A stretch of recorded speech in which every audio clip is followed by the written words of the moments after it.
Can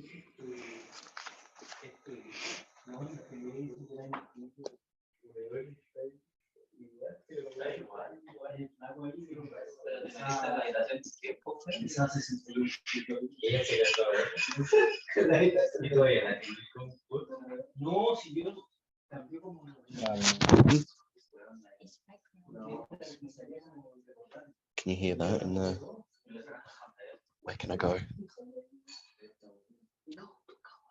Outside.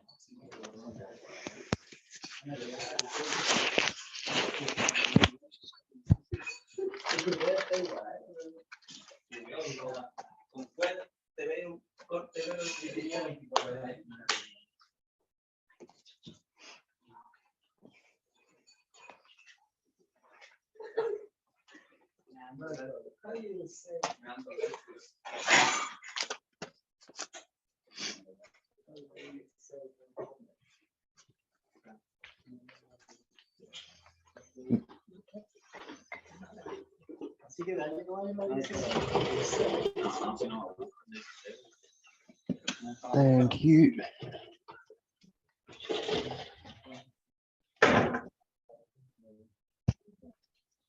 Hello. Hello, teacher.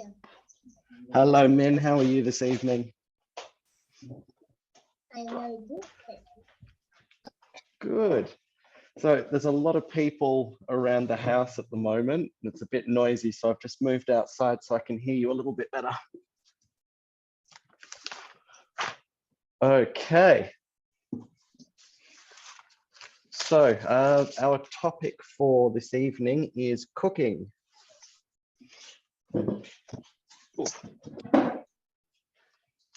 Where are we? So what would you like to start with this evening? We've got four sections to cover. We could have a bit of a conversation, just have a bit of a free talk, or we could work on a bit of theory about how we construct a sentence in English, or we could work on some vocabulary to start.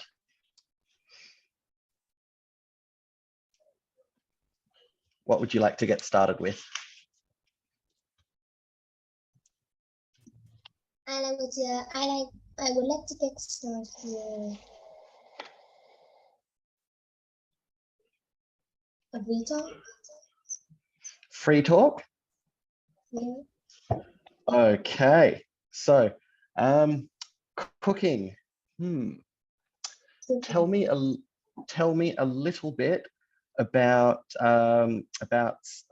tell me some things that you know about cooking, or maybe tell me a story about a time that you cooked something or helped mum or dad cook something in the kitchen. Well,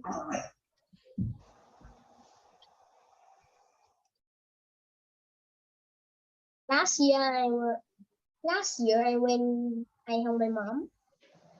Last summer,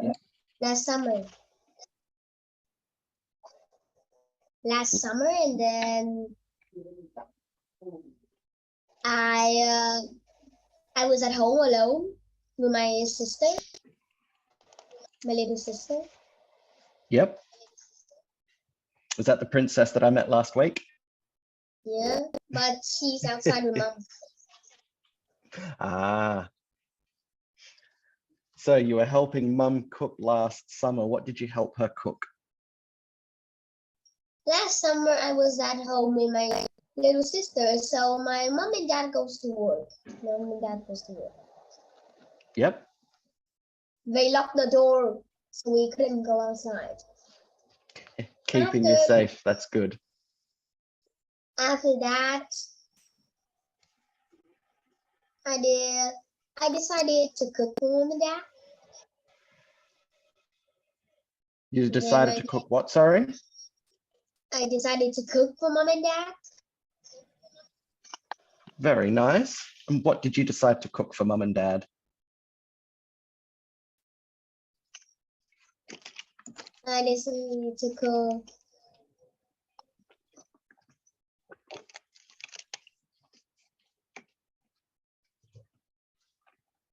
I would like to cook mom and dad a fried egg. Oh, yum. I love a good fried egg. Or some, and I get out the vegetables. Oh, what kind of vegetables did you get? I don't know them in English. Ah, well, that might be something that we can talk about a little bit later. We could maybe talk about a few different vegetables if we've got time.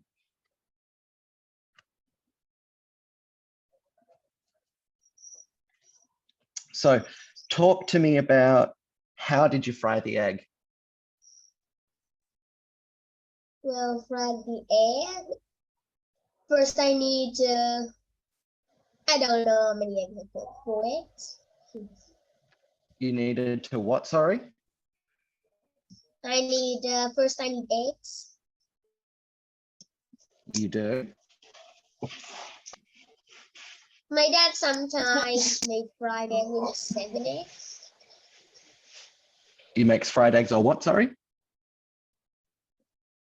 My dad sometimes cook with 7 eggs. Fried eggs. 7 eggs. That's a lot of eggs. I only use 4 eggs. You only use 4. Is that one for everybody?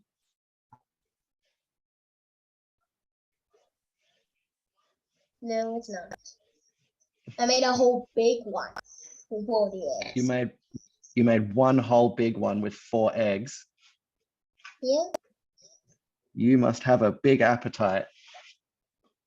No, it's for my family. Ah. So, you get the eggs out. What happens next? Tell me a bit more about how you fry the eggs. I need to check this.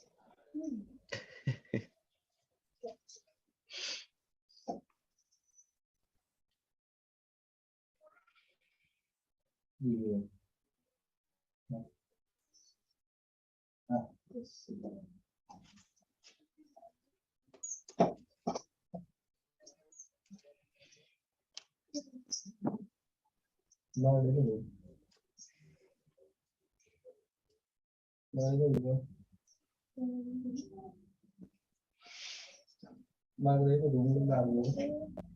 Hả? Mang bàn luôn. Mang vào luôn. Mình. Mang vào luôn.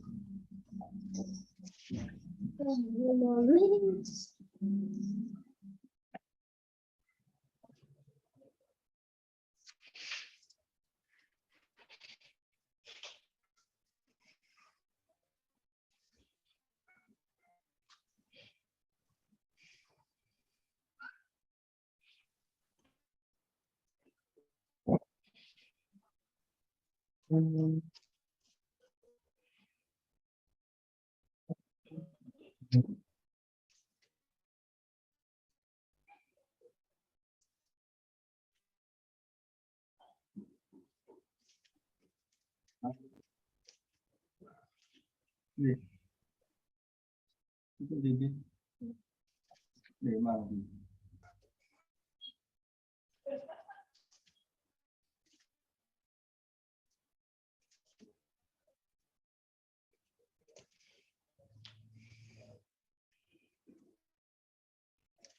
Gì? Biết từ đó anh tìm làm gì nữa? Biết biết từ gì nữa? Nó là tiếng Anh, ra thì đó là tiếng Anh. Đó là tiếng Anh mà ra là tiếng Anh mà. Nói ra tiếng Anh này đi. Không hiểu sao.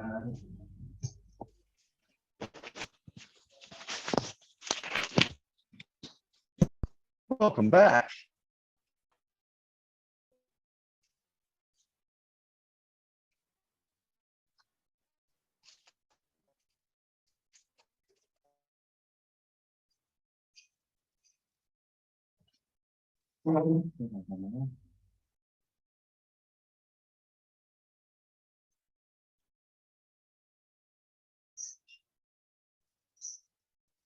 có tìm được fry làm gì? Tôi không biết từ đó hả hay sao? À, hay sao? Hello.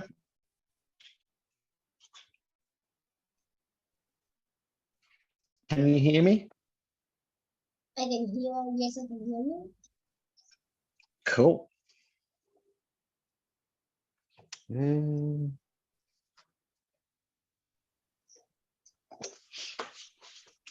Okay, so you were telling me about a time that you fried some eggs for everybody. Yes. So you've gotten the eggs out, they're ready to be fried. What did you do next? I cracked the eggs in a bowl. You cracked the eggs in a bowl. And then what Yes. happened? They put some onions in there. Oh, yum.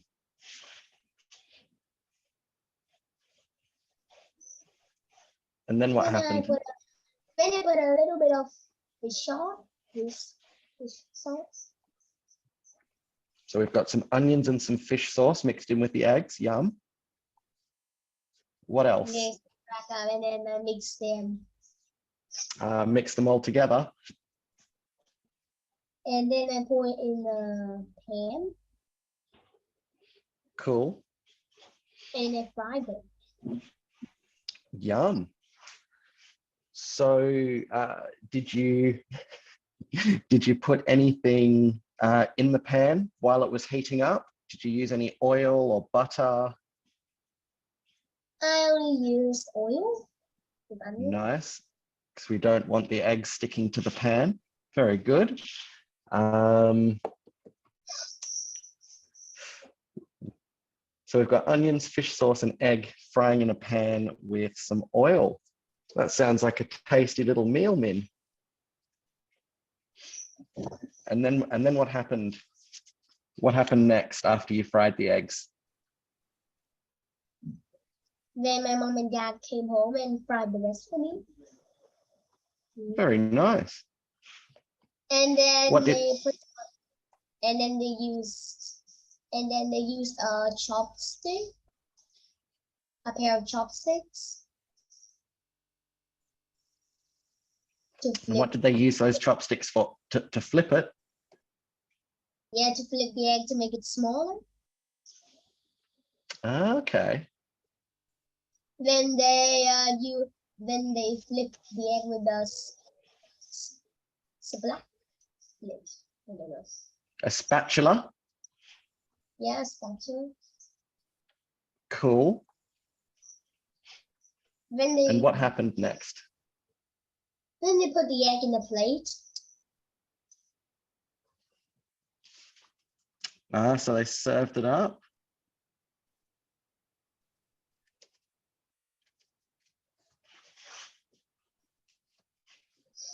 The vegetables, I don't know. But my mom, I already watched it. But my mom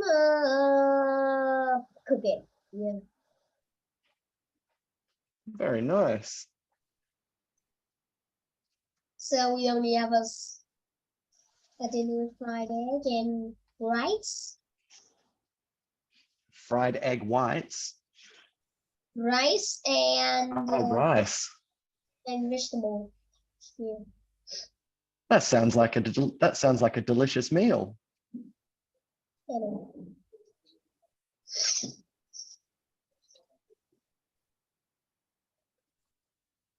Sorry, I'm just writing down a few notes here. That sounds quite good. Well done. So there were really only a couple of things that I feel that I need to address in your talking just then, but overall, very well done. So the first thing that I noticed, which is something we can come back to later, is your use of, I believe they're called presuppositions, which means words that tell you where something is. So when you mentioned before about putting the eggs on the plate, you said that the eggs were put in the plate. So in that instance, because the plate is flat and the eggs go on top of it, you would say the eggs were put on the plate. Eggs go on the plate. That's it. They go in. They go in a bowl. If it's a bowl, because it has to go inside. But if it's going on something flat, then it's just on. It's on. So I am going to ask you a couple of questions. And I want you to tell me if something should go in or on. Does that make sense? Yes. Cool. All right, we'll do an easy one to start. Do the eggs go on the plate or in the plate? They go on the plate. Very good. Would the eggs go in the bowl or on the bowl? They will go in the bowl. Very good. Okay. Would the book go on the shelf or in the shelf? The book will go on the shelf. Very good. One more. Would you put the milk in the fridge or on the fridge? We put the milk in the fridge. Very good. Very good, Min. Okay. The next thing that I wanted to talk to you about was just in particular was the sound TH or so there were a couple of times while you were telling me about the eggs, and whenever you used a word that had the sound TH in it, you didn't pronounce it quite softly enough. Sometimes it would come out as a little bit of a D sound or a T sound. So I just want to correct that. So anytime you want to pronounce, anytime you want to pronounce a word that has the letters TH next to each other in that word, you would pronounce it as. So what you need to do to create that sound is you actually want to put your tongue in between your teeth. So the. So have a try at that. The. The. Oop.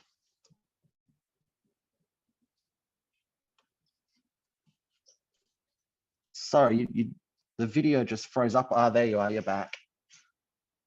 Oop. Hello.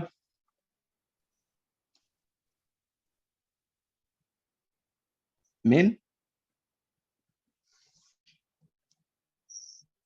I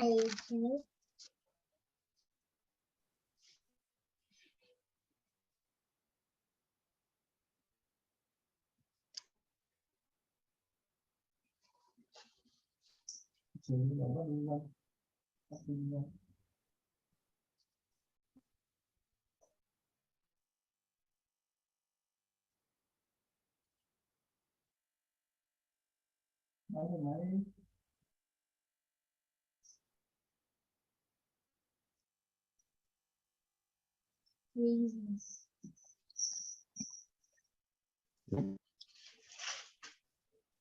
Oh, there you are. Sorry, you just the video just completely froze on me there for a moment. So try that again so I can hear it.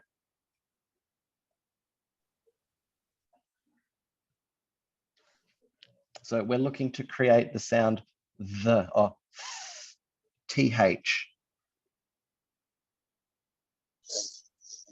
I don't think so.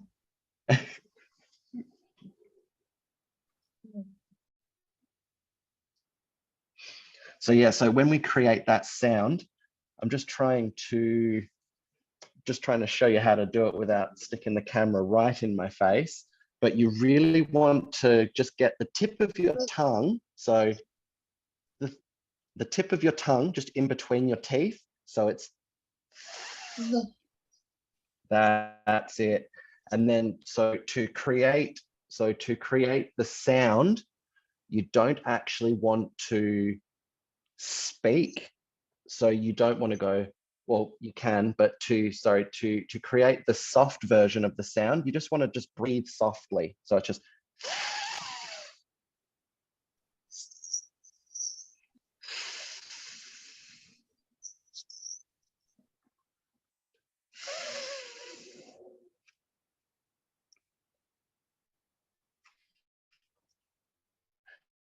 if you were to say the word teeth, T.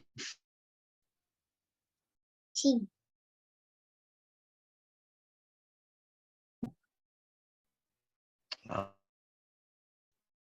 on, menu.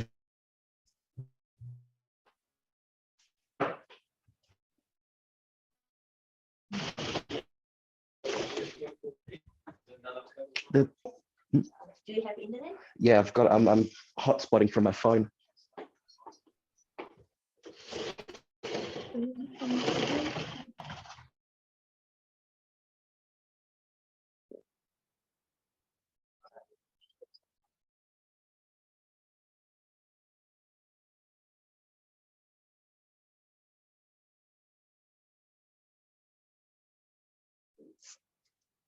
Hello, Min, can you hear me? Yes, I can hear you. Okay. Excuse me. Okay, there you are. Sorry, for some reason the video just keeps freezing on me this evening. So yes, the two ways that you can use that sound is, so if you can use it softly, so like in the word tooth. So say tooth for me Two. again. Two. Two.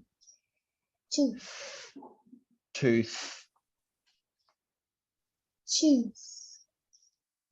Better. Two. Tooth. Two. Again. Two. Tooth. Two. All right. So and the other way that you can use that is if you are going to say, for example, the word the, or this, or that. So say some of those words: this, This. that. That. Good, good. So the difference between those sounds is whether or not you are actually using your voice box, your vocal cords. So so sorry, whether or not you're using your vocal cords. So this time I want you to say this tooth. This. Two. Good, very good, very good. So yes, whenever you come across a word in English that has the letters TH next to each other, it will be one of those two pronunciations, either or th. Very good. Okay, so we'll do a bit of vocabulary next. So I thought, seeing as you wanted to talk about cooking, we could talk about some different methods of cooking. So I am going to say, I'm going to say the word, and I just want you to tell me if you know what it means. If you do, we'll move on to the next one. If you don't, we'll talk about it for a moment. So the first one, we're going to talk about some wet cooking methods. And the first one is boiling. Boiling. Boiling, do you know what boiling is? Boiling means to heat in hot water. Heat in hot water. Very Yeah. good. Very good. So the proper definition, but that was good.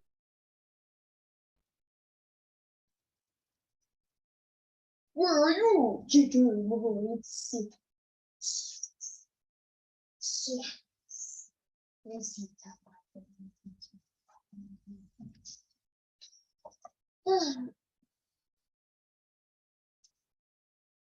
Something.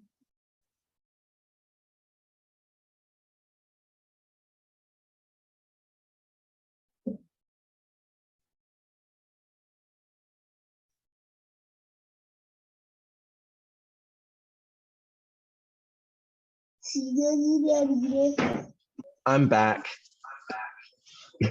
I don't know what's going on with the video this evening. I really don't. Okay. Give me just 2 moments. I'll get this. There we go. So yes, so boiling is the first one. And boiling is cooking. So boiling is cooking food in a liquid that is at boiling point. So basically just water that's so hot that it's starting to steam. Now, can you think of any food that you could boil perhaps? We could boil carrots. Very good. Can you think of another one? We could boil chicken. You can. You can. Okay, very good. Now, the next thing that I want to do before we move on to the next word is I want you to use the word boil in a sentence. We're going to use our future tense, our current tense, and our past tense. And we're going to use the word boiling in those sentences. So for future tense, you could say something like, I'm going to boil an egg. I'm going to boil. I don't know. Say that again. I'm going to boil an egg. Very good. Now, saying it in the current tense would be, I am boiling an egg. I am boiling on egg. You're boiling what, sorry? I'm boiling on egg. I'm boiling an egg. I'm boiling an egg. Very good. Now, if we were going to use past tense, we would say something like, I boiled an egg. I boiled an egg. Very good. So say those back to me. We're looking for future tense. What would we say? We would say, I'm going to boil. Very good. Current tense or present tense, what would you say? I am boiling an egg. Very good. And past tense? I have boiled. Very good. Very good. Now, our next cooking method is poaching. Do you know what poaching is? I don't know. So poaching is cooking food in a specific amount of liquid. So it's not like, so it's different from boiling, because when you boil your food, you just put lots of water in the pot and then you just throw the food in and boil it. But when you poach, there's a special, hello, there's a specific amount of liquid that you need to use, and the liquid is not as hot as when you boil something. So yeah, so boiling something uses hotter water than poaching something would. Does that make sense? Yeah. Good. Now, the best example that I've got of a food that you can poach would also be an egg. So let's run through those sentences. If you're going to talk about poaching an egg in future tense, what would you say? I'm going to poach an egg. Very good. In the current tense, I am poaching an egg.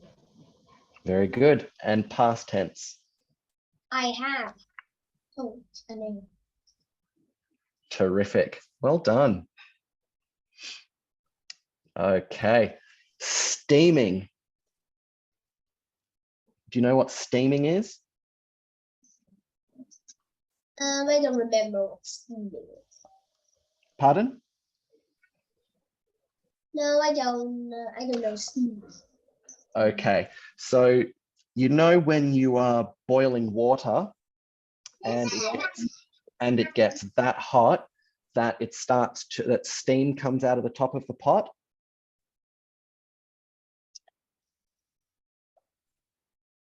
It's the steam of the water.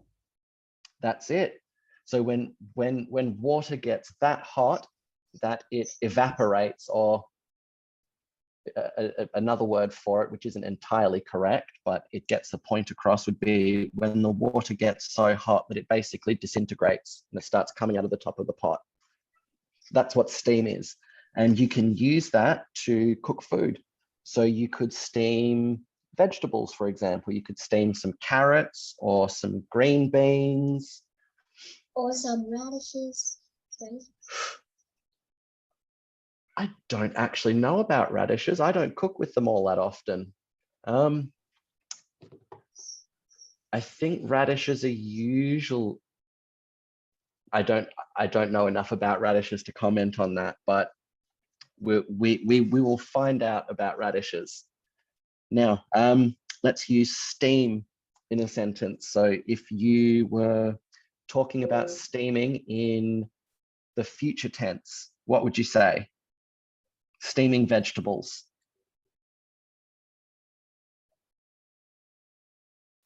I have steamed vegetables. That's past tense. What about future tense? I'm going to steam the vegetables. Very good. Current tense or present tense?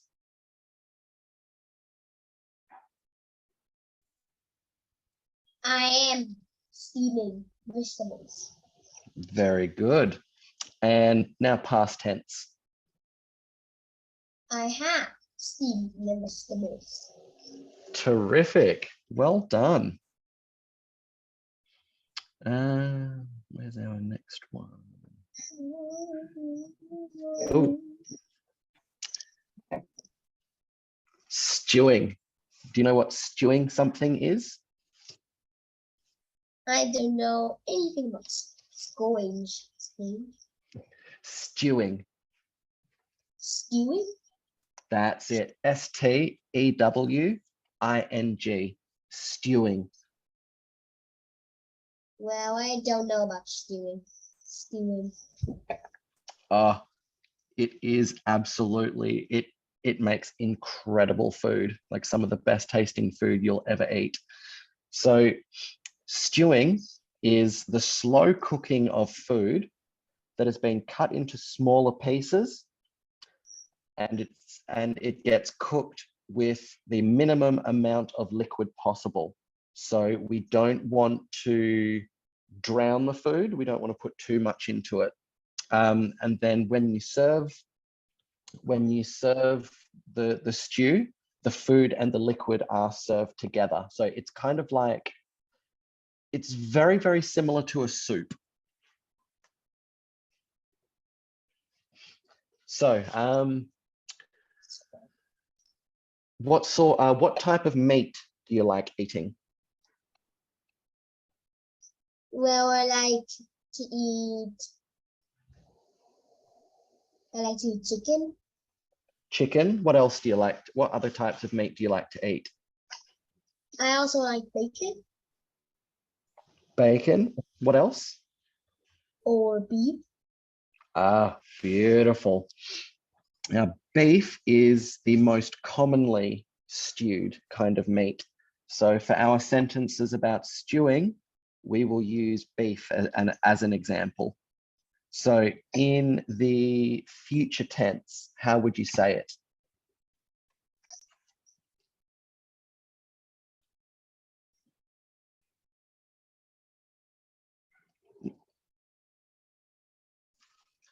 Can't hear you, Min. You've gone quiet.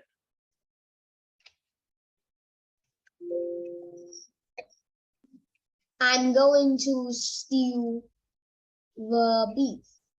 Very good. How would you say that in current tense? I am stewing the beef. Very good.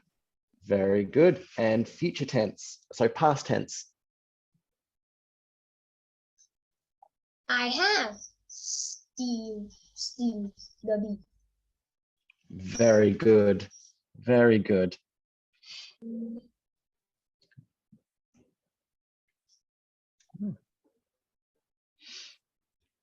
Okay.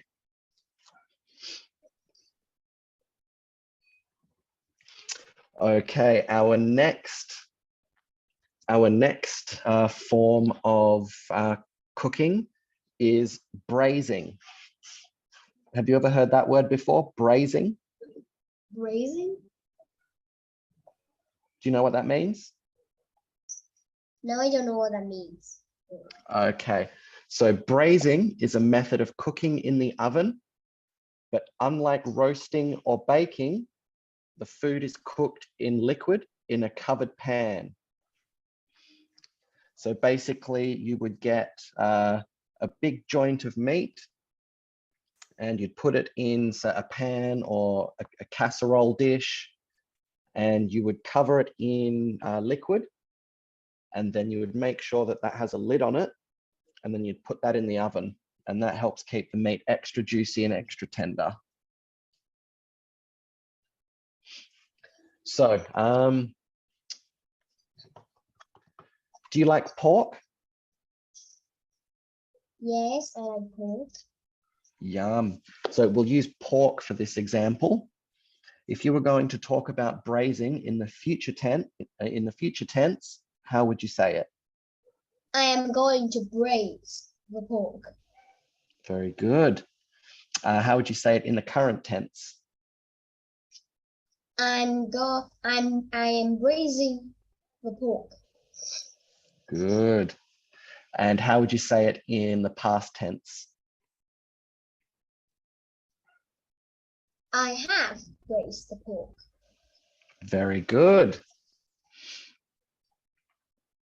Okay, so that covers all of our wet methods of cooking. So we're just going to go back and do a little bit of revision. So our first method of moist cooking was boiling. Do you remember what boiling means, or how would you boil something? Boil means to put something in hot water. Very good. How hot does the water have to be? The water have to be hot a minute. I'll give you a hint. The water has to be at boiling point. So the water's got to be so hot that it starts to evaporate. Okay, so our next method I was, have- pardon? Do I have to mention? You mean how many degrees? If you know that, then sure. Do My you know dad how? said water. My dad said water boiling is 100 degrees, so it can be steam. Very good. That's entirely correct. Our next method was poaching. Do you remember what poaching means? Poaching.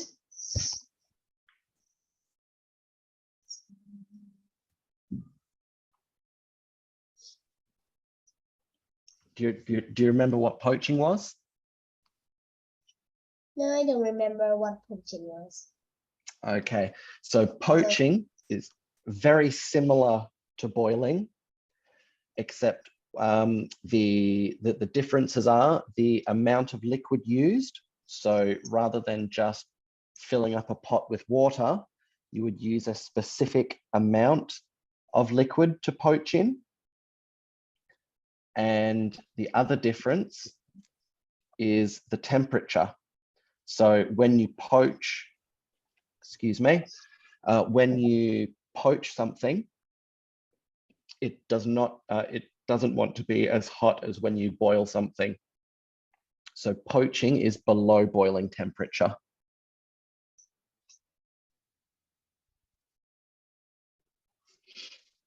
Our next method was steaming.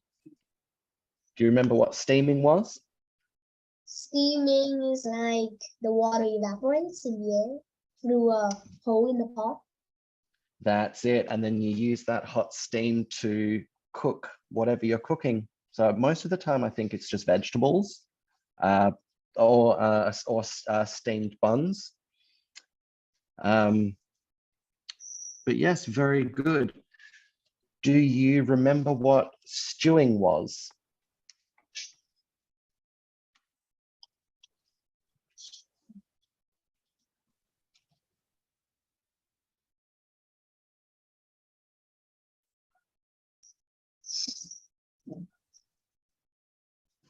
I don't know what stewing is. Okay, so stewing is where you cut up, so whatever food you're going to cook. So normally a stew would have both meat and vegetables in it, but whatever you're going to cook, you cut it up into, let's say, medium-sized pieces, not too big, but not too small. And then you put it in the pot with the liquid that you want to cook it in. So a lot of stews will have some quite nice liquid that it cooks in. So some chefs use a bit of red wine, some like garlic, spices, beef stock. So it's a really nice, rich, flavored sauce. And then when the food has been cooked in that liquid, you would serve the food with the liquid in the bowl. And that is stewing. And the last one is braising. Do you remember what braising was? Braising means we put the food in a pot, Yep. liquid, and then we keep the lid tight, and then we put it in the oven. Beautiful. Exactly right. Now we're just going to quickly go over those words and just check the spelling of them, just to make sure that we've got you with the correct spelling. How did you spell boiling? We spell B-O-E-L-E-N-G. Woof, close. Change those E's to I's. B-O-I-L-I-N-G. B-O-I-L-I-N-G. Beautiful. So boiling. Very good. Poaching. How would you spell poaching? I would spell POCHING.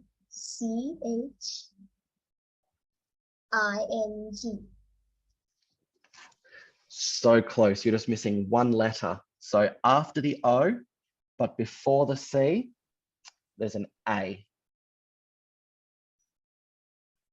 So POACHING.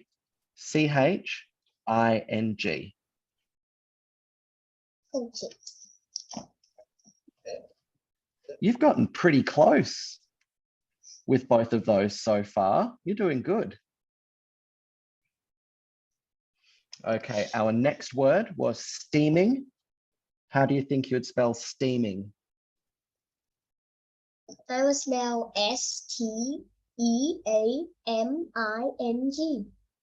Perfect. Well done. How would you spell stewing? I would spell STEWAING.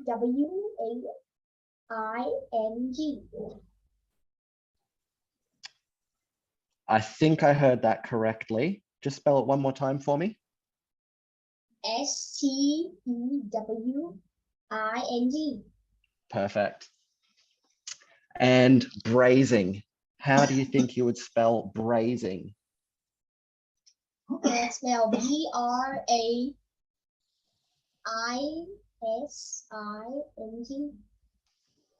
Perfect. Well done. Well done. Okay. So let's move on to a little bit of English theory. So this is how we structure a sentence. So we've got four possible ways to structure a sentence. We will talk about the first two of them for sure. And if we've got time, maybe a third, the third type of sentence or the third structure for a sentence. So the first sentence, you already know about. It's just a simple sentence. And what makes it a simple sentence is that it just has one independent clause. So that, for example, would be, I braised the pork, or I poached the egg, because you're only talking about one, you're only talking about one thing, and that whole sentence is just about that one thing. So I kicked the ball, I poached the egg, I braised the pork, I steamed the vegetables. So the next type of sentence is called a compound sentence. And what a compound sentence means is it's a sentence that has two or more independent clauses. So when we talk about independent clauses, we're talking about two things that could work together either in the same sentence, or they could be broken up into two separate sentences, and you would still understand what the person was trying to say. Does that make sense? Yes. Okay.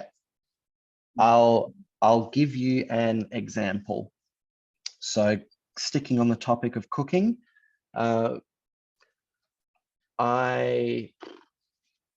deep fried the chips and they were crunchy. So that's one sentence. I deep fried the chips and they were crunchy. But that could just as easily work as two separate sentences. So we could say, I deep fried the chips, full stop. They were crunchy, full stop. And you'd still understand what I was talking about. So Let's come up with a couple of compound sentences so you can practice those. So on the topic of cooking, what happens when you boil vegetables? When I boil vegetables, Yep, what happens to, so carrots, for example, what happens to carrots when you boil them?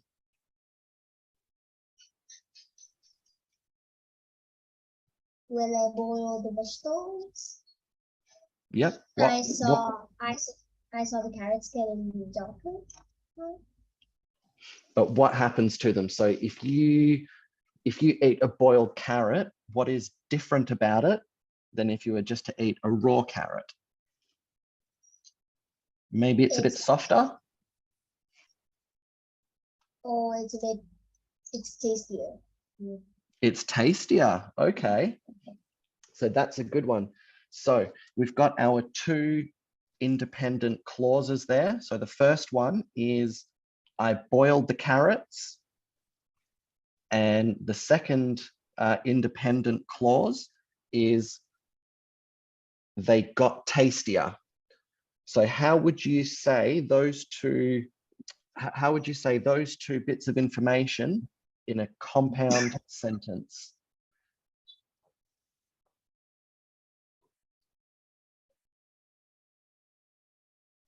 Can you say that again, Peter? Okay, so we have our two independent clauses. The first one is I boiled the carrots. The second clause is they got tastier. So how would you put those two clauses into a compound sentence? The carrots get tastier when I boil them. Close. What connects those two clauses is the word and.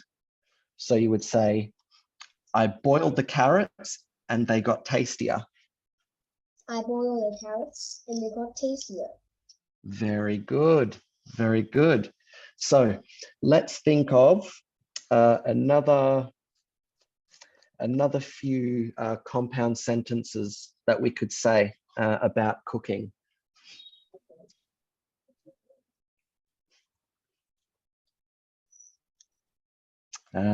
Okay, let's think of a cooking method.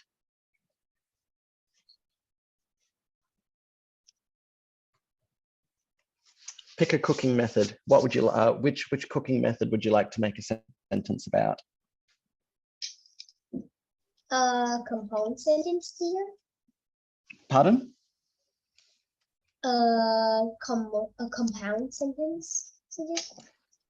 That's it. That's what we're working on at the moment. So let's build our compound sentence. So first of all, pick a cooking method that we've talked about this evening.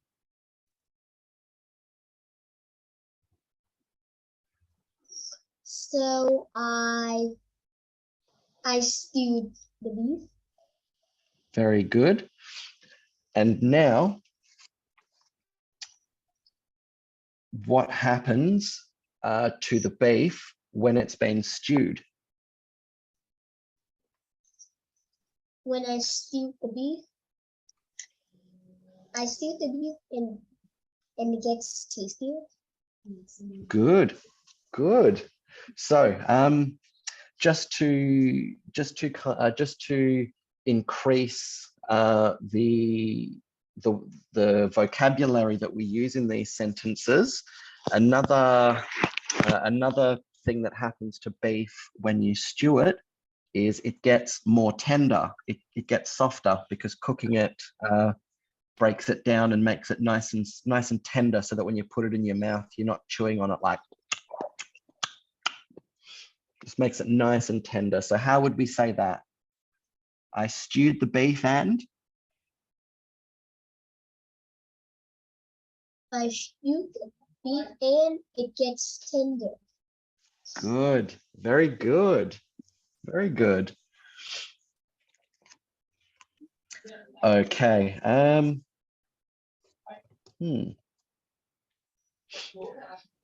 Let's talk about frying for a second.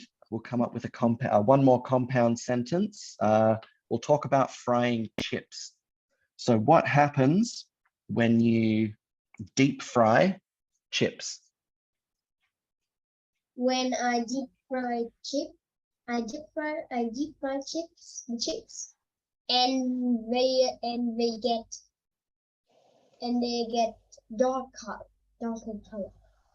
They do. They do. Very good. Very good, Min. Now, the next type of sentence, we'll spend the last 5 minutes on this sentence, on this type of sentence. It's called a complex sentence. And what a complex sentence is it's one independent clause and one or more dependent clauses. So what a dependent clause is something that happened because of the first thing you said. So in this case, you would say, the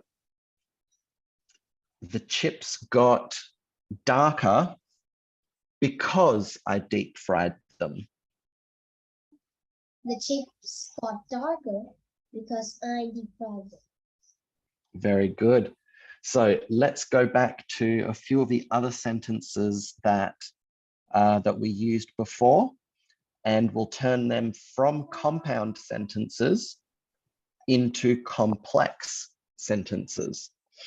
So really the only difference between a compound and a complex sentence is the use of the word and or the use of the word because. But I can say the exact same sentence and have it mean the exact same thing, and all I'm doing is changing the order of the sentence slightly. So for example, we'll actually stick to the chips sentence for just a minute. So if it was compound, we would say, I deep fried the chips and they got darker. Or I would say, as a complex sentence, the chips got darker because I deep fried them. So I've said the exact same thing. I've just said it in two different ways. Does that make sense? Yes. Beautiful. Okay, so let's finish off with a few more complex sentences. So we are, what was one of our compound sentences that we had? I stewed the beef. That's it. So I stewed the beef and they get tender. good, and it got tender. It got tender.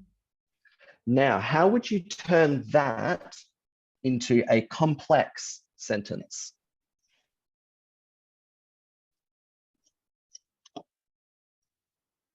The beef got tender because I stewed it. Beautiful. All right. There was another sentence where we talked about carrots, and that was, I boiled the carrots and they got tastier. How would you turn that into a complex sentence? The carrots got tastier because I boiled them. Beautiful. Beautiful. Okay.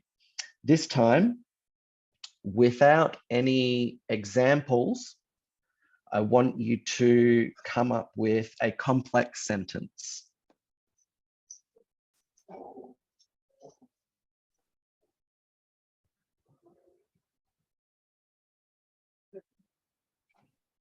I come up with a complex sentence. Pardon? I come up with my own. Yes, come up with your own. It's about food. It's about food. Yes, we'll keep it about food for this lesson.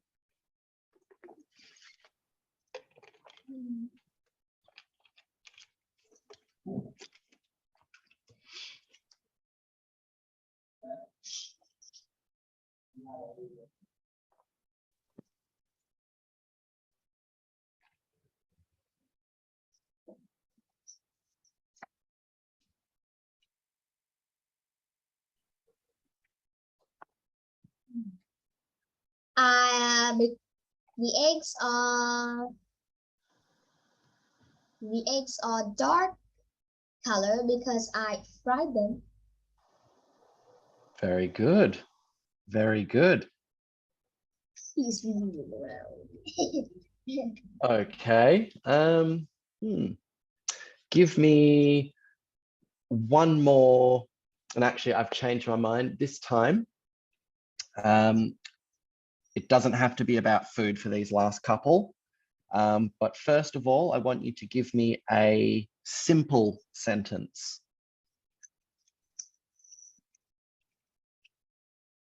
So that's just one thing. Just talk about one thing. There's no and or because.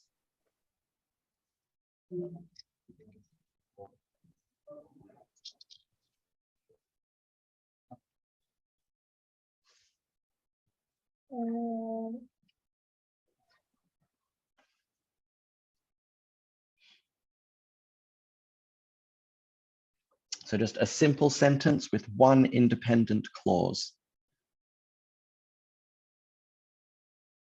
So what do you mean? So the compound sentence had two parts to it. So for example, I kicked the ball is part one, and it hit Tom is part two. So a simple sentence would just have part one. So that there would be no and or because to it. I boil the carrots. Good.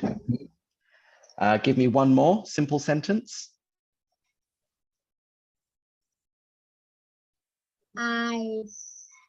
I fry the chicken. Good. Now give me a compound sentence.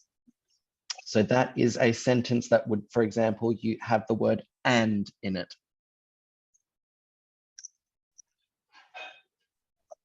A complex sentence. A compound. A compound sentence. Yep. So that would be, for example, I kicked the ball and it hit Tom. I boil the carrots and they got tastier. Good. Give me one more. Give me a different one.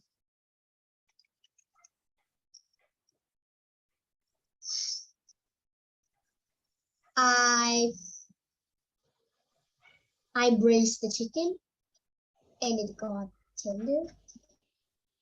Good. Good. And finally, give me a complex sentence. So that is a sentence that would use the word because. So Tom cried because the ball hit him.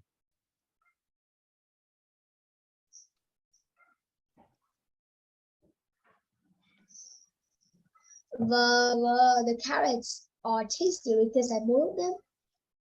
Very good. Give me one more. The chicken got tender because I braised it. Very good. Very good. Now, so until our next lesson, part of your English study, I just want you to think of examples of simple sentences are easy enough, so don't worry about those. But I want you to think of some examples of compound sentences and complex sentences. I would like you to write down some examples of both of those. For this one, it can be about absolutely anything you want. It doesn't have to just be about cooking. And try to challenge yourself a little bit with these sentences. Don't just stick to the examples that we've covered in class tonight. You want me to write out the complex and compound sentences? Yes. You don't have to go crazy. Like, you don't have to write out like, 20, 30 or 40 sentences or anything like that. Just come up with, say, maybe 10 compound sentences and 10 complex sentences. And they can be about anything you want. Okay. Okay. Min, you have done absolutely fantastic this evening. I thought that was a great lesson.